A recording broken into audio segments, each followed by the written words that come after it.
Hello, my name's Claire Craig and I'm the Provost of the Queen's College, Oxford. Together with Valerie Amos, Master of University College, I'm delighted to welcome you all to today's amazing event to celebrate the launch of the Centenary Visiting Professorship in Philosophy, Politics and Economics. And in a moment, Valerie will introduce our guest speaker, Professor Muhammad Yunus. But we just wanted to take another moment to pause to celebrate the journey that has got us here today. When philosophy, politics and economics were first joined in one subject in 1920 in what was then called modern greats, it was a watershed moment in undergraduate education, and 100 years later still acts as a beacon to attract students and scholars. And the alumni of those 100 years are amazing, have gone on to be presidents and prime ministers, leaders in industry and in the media and entrepreneurs.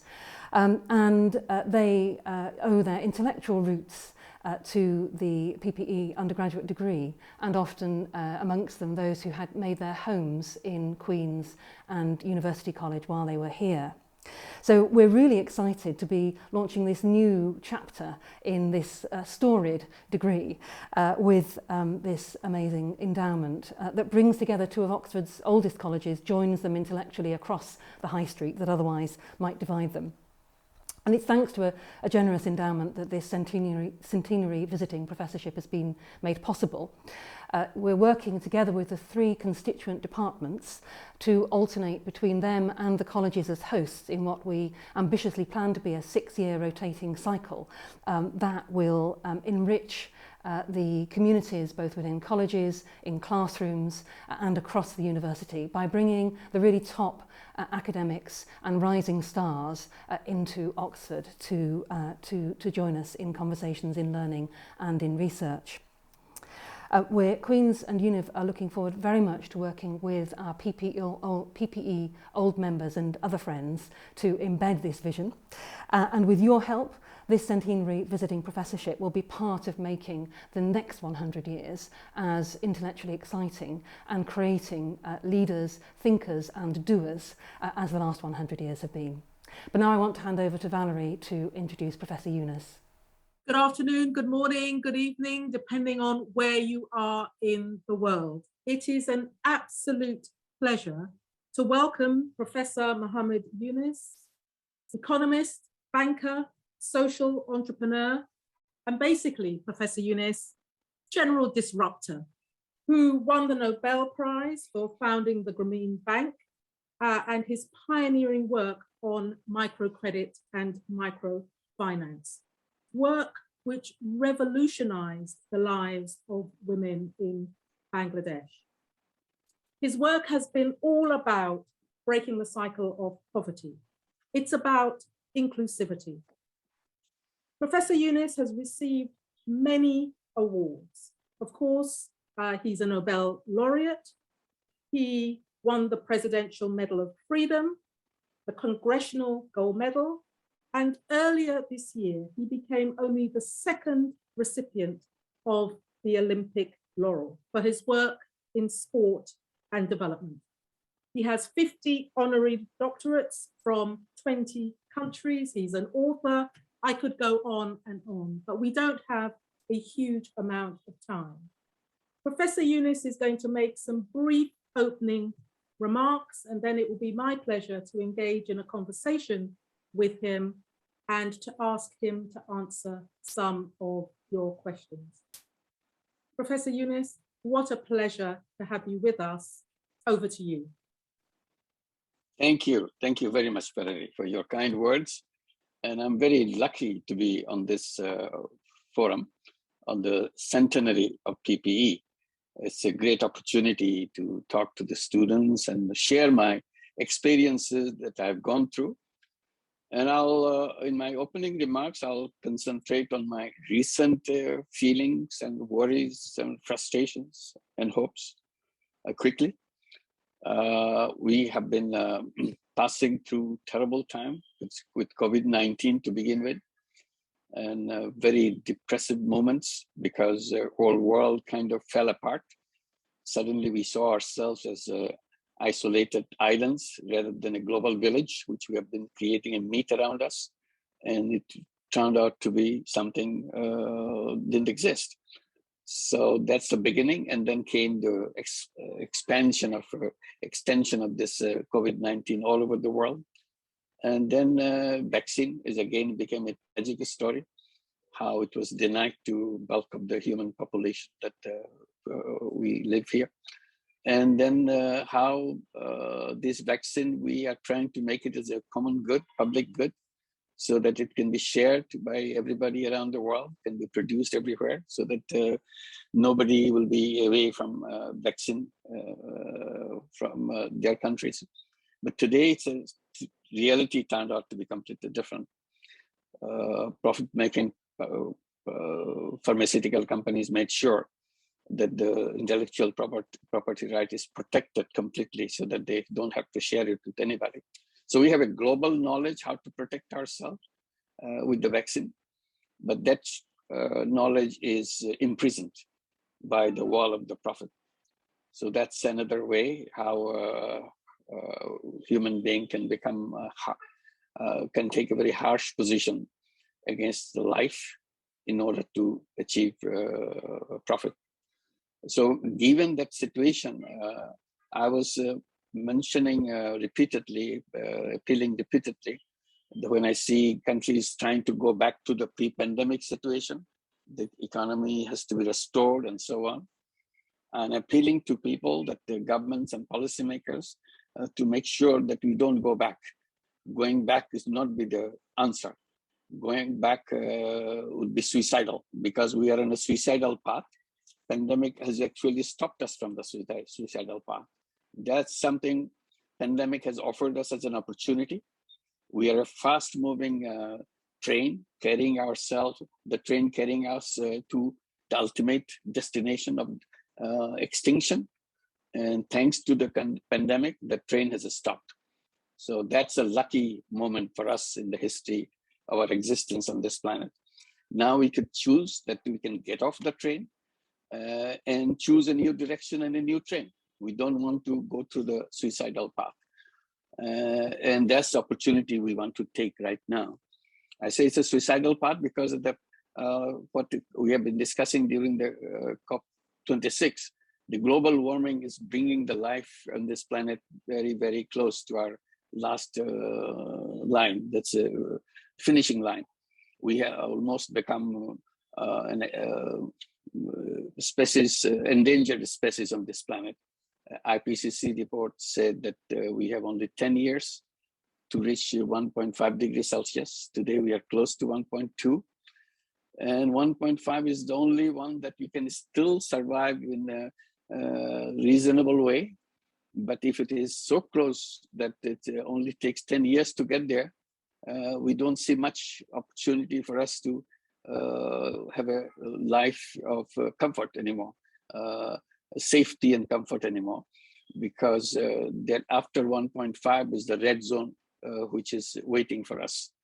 And we are trying to build a decision-making point to reach us to the end of the century to reach 1.5 degrees Celsius, not 1 decade, as IPCC said. So we have to push that date to the end of the century. This is what we are trying to protect. So this is where we are right now. We want to make sure that we take harsh decisions. We are not doing that. I keep reminding that we are in a burning house. Our house is burning, but somehow we are having parties inside the house. We don't want to recognize the burning part of the house. We are so addicted to our lifestyle. We are so addicted to our business successes of profit maximization and so on.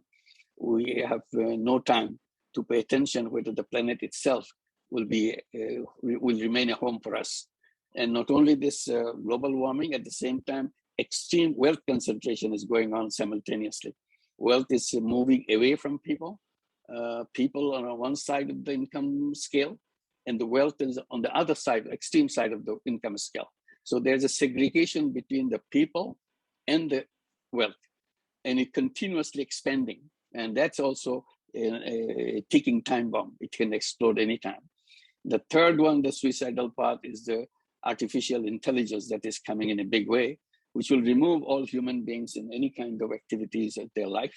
They will have no role to play on this planet. So with that, it's a massive unemployment is one issue. Another issue is we become garbage on this planet. Human being has no use for the planet anymore because everything will be done with artificial intelligence. So that's where we started talking about creating a world of 3 zeros. And that's what I keep appealing. A world of 3 zeros, zero net carbon emission, zero wealth concentration, to end poverty once for all, and zero unemployment by unleashing the forces of entrepreneurship among us all. So this is the direction we'd like to go. So this gives us a good opportunity. The pandemic and everything, the decision making has to be done. If we don't make the decision, harsh decision today, we have not much time left on this planet. Thank you very much. Professor Yunus, thank you very much indeed for those brief opening remarks, which really captured a huge number of issues. And I will ask you a question in a moment, if I may, but just to say to all of those who are watching, please do put your questions through the Q&A function, and please focus on questions rather than commentary so we can come to them quickly. Professor Yunus, just to come back on your reflections there and your 3 zeros. Throughout your life, you have sought to inspire young people to take up social causes. We've seen, particularly in the last couple of years, social movements. You've talked about climate change, the Black Lives Matters movement as well, pioneered by our young people, but actually bringing a large number of people together.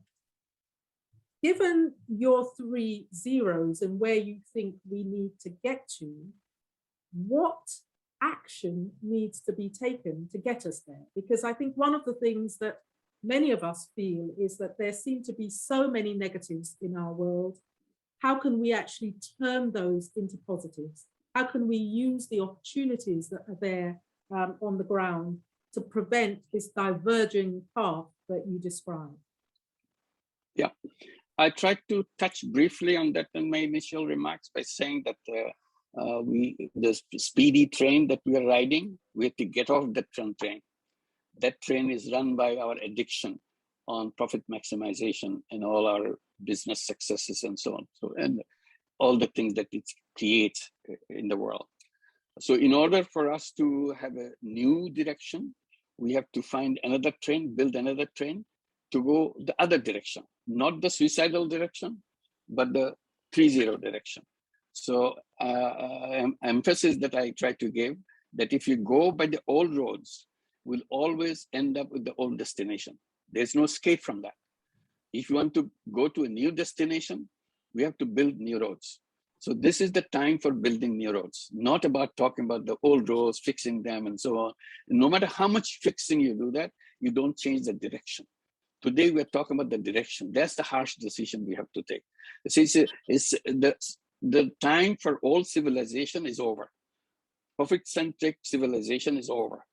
We have to build a new civilization, which is based on humanity, which is based on sharing things, which is based on unleashing the energy of human being, not putting machines to replace human beings. So that's what the world of 3-0 is all about.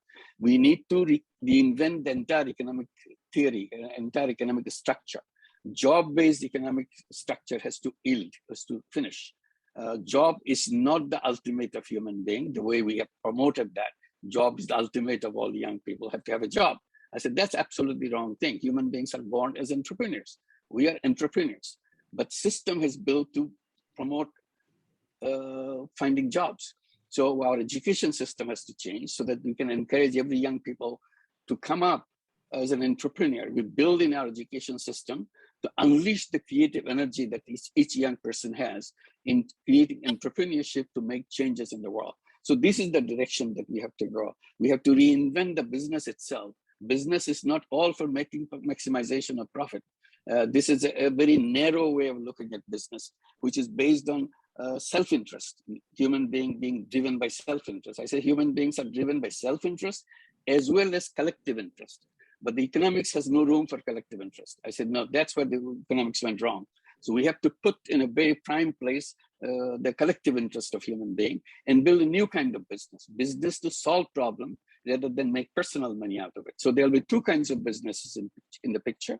One is money-making business, same person can do that, and same person can do the other business to solve problem rather than make money. We call it social business. So we introduce all these new ideas and things, change the direction of the entire economy, go in a different direction, and create the world of 3 zeros, a new civilization based on 3 zeros. So really the importance of purpose-driven businesses. Let me pick up on a couple of questions which have come in from those who are watching. And one is, to what extent do you think we can look to governments as an instrument of change, or will startups and ground root initiatives cause change in the big things that you've talked about? So can government contribute and be part of this change process, or are we entirely dependent on this coming from the bottom up? I would say, given this task of a huge nature, government is not the appropriate leadership body, because government runs on path of least resistance. So they want to go in a way they can make things happen within their timeline, etc., etc. They don't take gigantic decisions to turn around everything. And the COP26 is a good example, how it happened, how it ended. Although we don't have much time left, we are counting days, not weeks, not months. Each day it becomes exponentially difficult task as we pass. So we have to either do it this year, or we can take 10 years to do what we could have done in 10 years, the first year. And if we don't do it in 10 years, probably the century will be over. We will not do that. So that kind of decision-making power government doesn't have. Government can only encourage people to do that. They have no power to do something concrete. They are controlled by many elements in the society, particularly the business interest and so on. So I would leave government out of the picture, because young people are the one who make this change happen. That's why the participants here is most important for me than the government, because each of these young person, each one, not all of them, each one is capable of changing the entire world. So that's the point I'm trying to appeal, that you have the power to change the world. This is the time. You're a lucky guy. You're born on this time of the history. You can change the world. Nobody ever thought anybody could do that, but you can do that. So I'll appeal to the creative power and the technology power of the young people. These are fortunate young people, because they're born with enormous technology in their hand. They look like human beings. Actually, they are superhuman beings. They are supermen and superwomen. They can do anything. They are just like Aladdin's lamp. If you make up your mind, it will happen. So only thing, we are not encouraging that. We are always trying to show them what the others have done in the past, to follow the path. Don't follow the path. That's the message I want to get. Don't follow the path. Old roads will destroy you. Old road is a suicidal path. Build your new road. Build your new destination. On this planet, you are on a spaceship where you have to be the pilots. You are not passengers on this spaceship. You will be the pilots and you will be the navigators. Make your flight plan. Design where you want to go. It's your decision, not government's decision. It's your decision. You'll take this planet wherever you want to take. Take it to the 3-0 world, new civilization.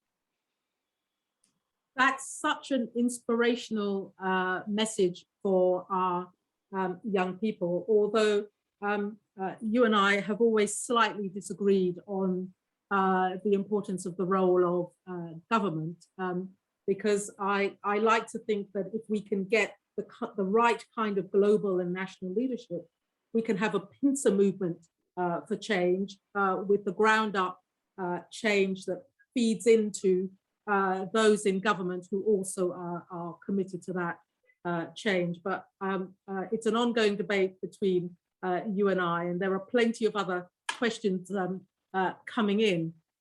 But just quickly mention that on the government side, I said, in order to do that, government has to reinvent itself.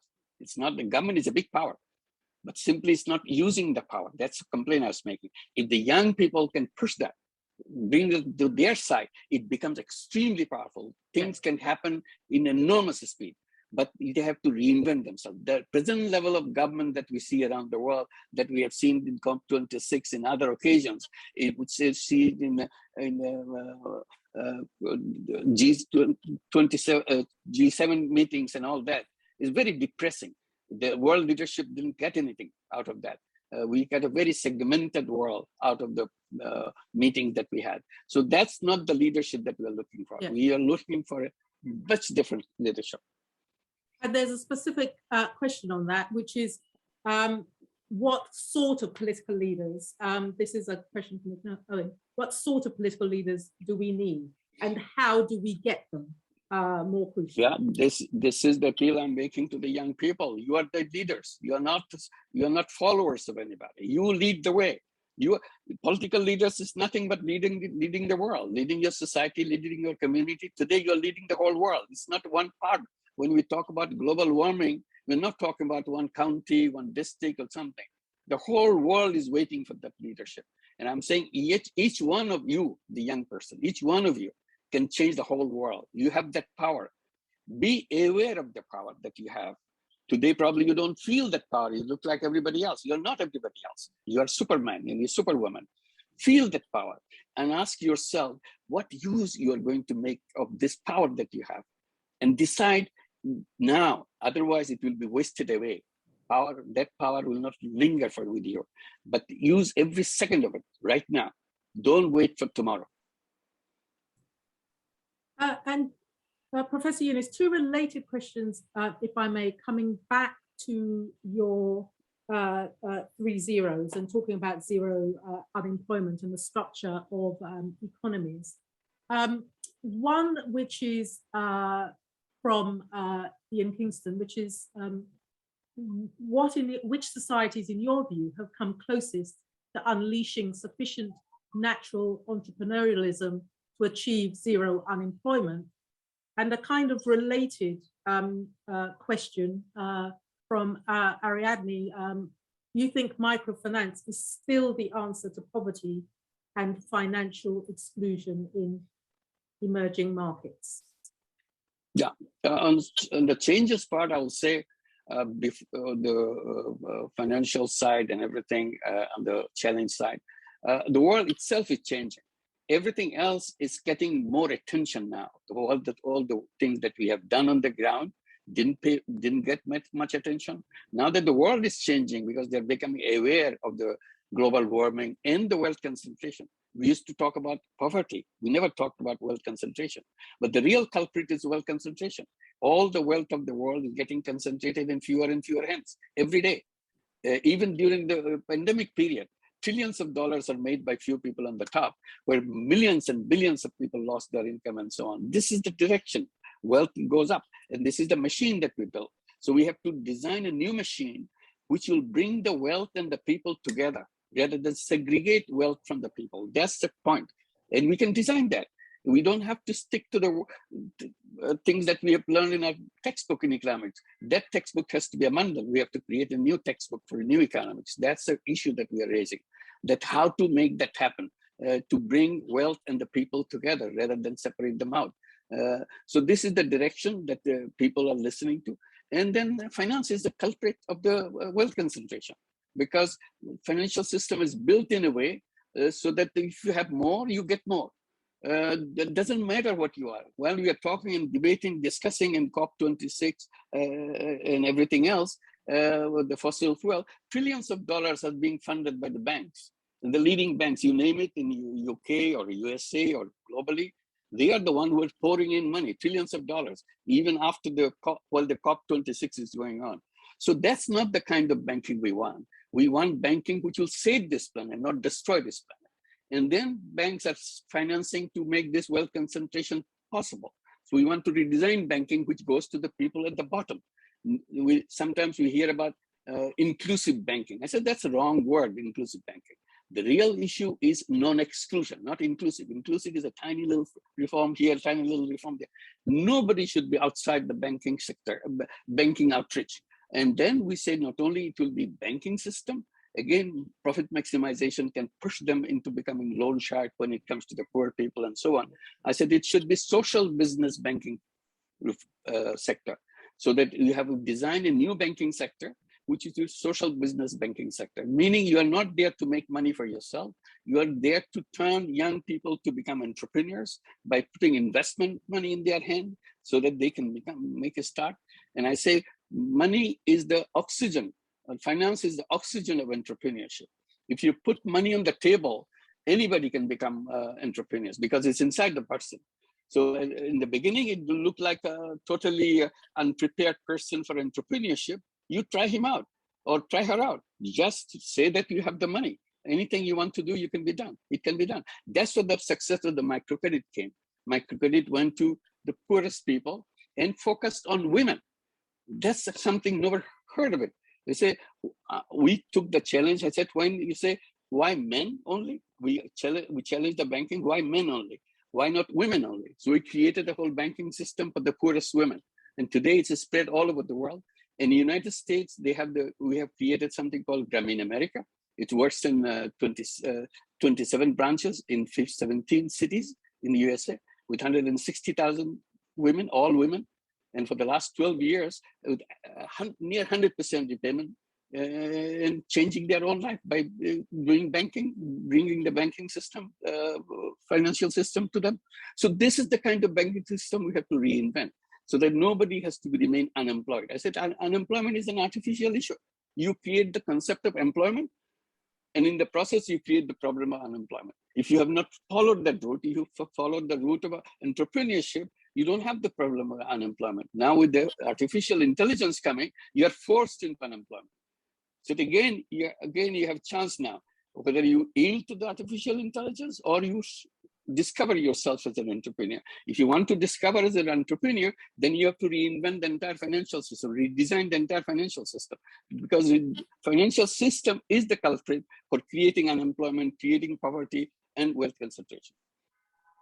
This is such an important point that you make about the work that you did through Grameen and continue to do in terms of the power of financial independence, because the social impact of that for women has been extraordinary. Looking at things like, for example, levels of domestic violence in the home, the fact that a woman has become more economically independent very often changes her relationship to her partner, her spouse, her family, and it has some negative consequences, of course, but it has huge positive social consequences. So it's extraordinarily important. Coming to your point about technology, a question here from Nick. What do you say to those who think we can solve all of these problems by new, rapidly evolving technologies for controlling climate and, if necessary, controlling population? A bit of controversy in there. First thing I should mention, technology is a wonderful thing. It gets things done with the less effort, less energy, and very fast and efficient way. But one thing we have to recognize, technology doesn't have its own mind. At least up to now, it doesn't have its own mind. Someday when it will have its own mind, it will be another danger. But today, we are talking about technology which doesn't have its own mind. So our mind, human mind, drives the technology. You can have one most wonderful technology, but you have evil mind. The evil mind will take this technology to do evil things. So I'm addressing the mind, not the technology. Technology can be done, but the mind has to change. Mind has to be one which will be looking for new ways of doing things so that we don't fall into the same trap and inflict ourselves the suicide on us. That's what we are doing now. It's very close to our suicidal end in this planet. So it has to clear in our mind that we want to create the technology to achieve something. So that's where I say design what is the purpose of your technology. What is the world that you want to imagine? You have to imagine the world you want to create. If you don't imagine, you don't create. If you imagine, it will happen. So I'm emphasizing on imagining the world that we want. And that's why I want to bring in the 3-0 world. And I'm encouraging young people to create 3-0 clubs. 5 young people can get together and form a 3-0 club, and then get a network of these clubs around the world to dream about the 3-0 world. How to make that happen. Whatever energy, whatever technology, whatever enthusiasm they can mobilize to make that happen. If young people get behind it, it will happen. Nothing is impossible for human being. All we need to do is to make up our mind. That's what I'm trying to appeal to the young people. Make up your mind where you want to go. A good point, I think, at which to turn to education and thinking a bit about the role that education has to play as we think about our world going forward. And there's a question from Suzanne, which links, I think, to some of the debate we've been having here in the UK about the funding of higher education and particular subjects in higher education, the funding of research, and a debate about a lot of funding rightly going into the sciences. I mean, we would not have had a vaccine so quickly without that, but at the same time, needing that balance in terms of the funding of the humanities. And Suzanne's question, would cultivating creativity in education bring more joy, social justice, and a greener world? Would honoring the study of the humanities, which inspire empathy and social responsibility, foster ways of thinking in which green and socially responsible investing becomes the norm? Yeah, well, I understand there are issues involved in education. I support these issues, need answers. But the basic issue that I raise, education for what? Passing on the old knowledge to the new generation? Is this the education that we want to do? Old generation had the wrong ideas and wrong knowledge, created a wrong world. Do we want to pass this on to the new generation and block their mind into the same old trap? I don't want to do that. I want to create new education, new ideas, new thinking to create a new world. You cannot have the same education system and create a 3-0 world, create a new civilization. The education system has to be consistent with what we want to do. So the first thing for education is to decide what kind of world that we want these young people to create, or they would like to create themselves, and what are the appropriate issues that they have to learn about that. Education is not something that you have to get the degree after degree so that I can enable myself to do that. That's not true. I'm enabled already as a human person, a human being. Is all I need some technicality so that I can overcome things. You need certificates, you need degrees for a world which depends on jobs. I'm not talking about a world with jobs. I'm talking about world of entrepreneurship. So entrepreneurship doesn't need a degree, doesn't need a diploma. All you need is to come up with an idea what you want to do. And that's where I'm trying to push another idea simultaneously about the social business to solve problems rather than making money. See, making money becomes so integrated into thinking of the business. I want to disintegrate that. Making money is not a business. Making money is only your purpose, what you want to do with the business. Business is something unique. You use it to achieve things in a many different ways. One way is to solve collective problems. So how to design those social businesses and so on, and bring education for a purpose, not education for learning ABCDs or all the subjects. That's not learning. We need those things in details. I'm not ignoring that. But everything has to have behind all those things, what is the purpose of my life? Every student has to have a purpose in life. And that purpose is not what is discussed in the classroom. I said, why don't you spend 1 week every year in the classroom to let young people to come up with an exercise by herself or himself? What is the purpose of my life? What do I want to do in my life? What kind of world that I would like to build? This will be repeated every year from the grade 1 to all the way you can go, and see if you want to change it, and see whether you're preparing yourself to create that world. That's the kind of education that we are talking about. If I, for example, in the absence of anything else, if I want to create a new civilization, what will be the ingredient of the civilization? How do we piece together that civilization? What has to go, what has to come? And that's what will be the education system, not just taking the old book and read the same old theories and same old things and go and repeat this in the real world and create the same old world and destroy yourself. That part we want to avoid. That's why I say no going back. That's the decision we have to take. We have to build new roads and go to a new destination. And we have to define that new destination so that we can do it ourselves. And you don't have to take orders from anybody, what kind of world I want to build. It's my choice. As a young person, I want to build the world of my own choice. And this is what, and I exchange with my friends. What do they want? So that we can pull our energy together to build that world. And it's an imagination. I said, science fiction is so popular. You can do science fiction, all kinds of things you can do in science fiction movies and serials and so on. I said, why don't we do social fiction? Social fiction, what kind of world we want, what kind of society we want, and make series of movies, series of books, series of cartoons, so that we start imagining that. And once we imagine, gradually we'll start doing it. Science does the same thing. They look at the science fiction, get inspired to do something in real science so that we can really translate those science fiction in reality.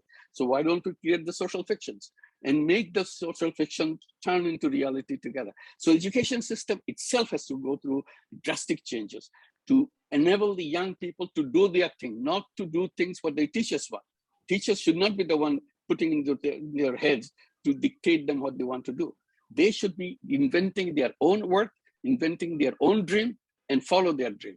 And teachers will be helping them to achieve the dream if they have the capacity to make it happen. This is visioning with ambition and really crossing disciplines, which is something, of course, that PPE has done so successfully over many, many years. There's a plea here from Matthias, who's in Berlin, who says, I, as a young person, am overwhelmed by all the big changes you're expecting of me. How and by which means can a young person, especially a poor one, really change the existing system? The system is changed by one person, not all of them. Idea. You say idea has the Professor idea Yunus, has the power. can I pause you on that? Because I had a question before, which was, how can the system be changed by one person? Is there an example that you can give of that? Yeah, just as I said, the system can, we did just, it's again, personal thing. When I started doing the microcredit, I had no idea what the credit is all about. I just faced a problem, loan sharking and victimization of people in the village next door to the university campus. So I wanted to protect those loan shark, the victims of the loan shark. The idea that came to my mind, why don't I lend the money myself before the loan shark gives the money? I tell them that if you need money, come to me first. I will give you the money. Don't go to the loan shark. So I gave the money. And then it became so popular and I enjoyed it. I had no idea where I'm going to. But the fact that I did it, it became a global phenomenon. Today we talk about it, write books about it, give degrees on it, and so on and so forth. So why don't I think that, yes, it needs one idea. Idea is the power. Idea belongs to one person, maybe a couple of persons, maybe 3 persons. That's why I say create 30 clubs and network with each other and come up with ideas after ideas. That's why I emphasize on imagination. Imagine, it doesn't cost you any money. It doesn't have to be something approved by your teacher, approved by your parents. It's your imagination. You imagine it. The moment you start imagining it more and more clearly, you'll see it will start happening. Professor Yunus, we can still hear you, but we have lost you by I lost the video. Yeah, I think so. Yeah. But we can hear you. Okay. I want to put, if I may, one final question to you, which in a way brings all of this together.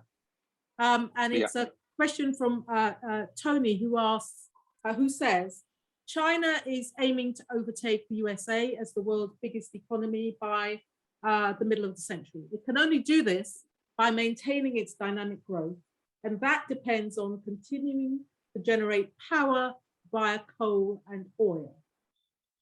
How can young people in China challenge their political leaders over this? This is their Chinese young people. They'll find their own way if they feel strongly about against coal and fossil fuel and everything. So that's what I was talking to the young people. I said that this is your world. Government is something else. So you are the inheritors of this planet in your country, and make sure your government listens to you, hear you. So that's the direction. That if you become very clear and powerful in your way of doing things, it will happen. So it's a question of not sending our military power to overcome you, not like that. The many people with the fossil fuel, British or European bankers are pouring in money in the fossil fuel industry. Stop them. Governments are giving subsidies and trillions of dollars of subsidies in USA and other countries. Stop them. And similarly, all the fossil fuel in India and in China has continued. Stop them. Keep up your voice. You said, I don't want to use fossil fuel energy. I want to go in renewable energy. Make a movement. That we are the people who create our life out of the renewable energy, not the fossil fuel energy. We boycott renewable energy. Anybody can do that. So it's a question of all getting together and make it happen. So it's not about the going into attacking each other or on a war footing or something like that. It's an internal issue. It has to be done internally. And it's a global issue we have to solve together. It's all countries have to get together like we did in COP26, but we didn't get a good result out of the COP26. That's why we have to say we have to continue our movement so that we protect this planet. It's getting late and late because tomorrow it will be something very difficult. Today, this year is the most critical year in the history, and this particular decade will be remembered is the turning point of the history of mankind. Whether we survive on this planet or become extinct on this planet. That's what this decade is all about. That urgency has to be felt. It's not something that we just walk away, okay, someday our leaders will do it. Let me do my job and get a retirement benefit and go home. But if I may just press you a little bit on that, because I think one of the things, go ahead, please.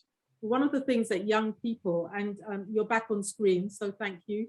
One of the things that young people in across the world are saying, and of course, countries are at different places in terms of whether they're democracies or not, in terms of how they treat issues around rights.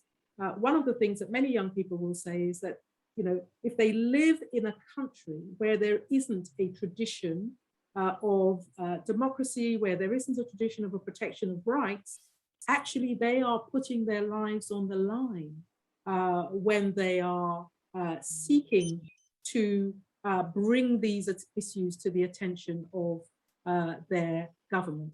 How can we support the young people in those countries to make the kind of case that you're talking about? What I was trying to appeal that the young people to be in touch with young people. So it's a world of young people to build together. It's not Chinese young people, it's not US young people or British young people or somebody, Bangladeshi young people. All young people of this planet who will inherit this planet. And they are just ready to take it up over. I said, get together, make up your mind. And that's why I say networking is the most important thing. If you make up your mind, no government can disrupt you because you are the inheritor. You will be the decision maker in a step or one step or two steps, and we'll make it happen. So I'm emphasizing on the young people. And when I say young people, in our 30 clubs, we define young people from 12 years to 35 years. So as young as 12 years, get ready to create your own flight plans on this spaceship. And this is an exercise that you do, but in real world, you'll be applying these things. We are not going to the old way of saying, hey, this is a bad guy, this is a bad government. That continue in the upper high, our media will talk about it, but young people should create their own world. They are not disturbed by everything else being said around them, confuse them, so that they can create what the real world is, and they have the capacity, they have the energy, they have the power of reaching out to the knowledge they need, to appropriate one, and take that and create those instances one after another. be creative, and make it happen. Professor Yunus, thank you. Thank you for challenging us to think differently, to behave differently, and to be ambitious. And I'm going to hang back to Claire. Thank you, Valerie. Thanks a lot. Thank you. Thank you very much indeed, Professor Yunus, for speaking with such incredible power and urgency.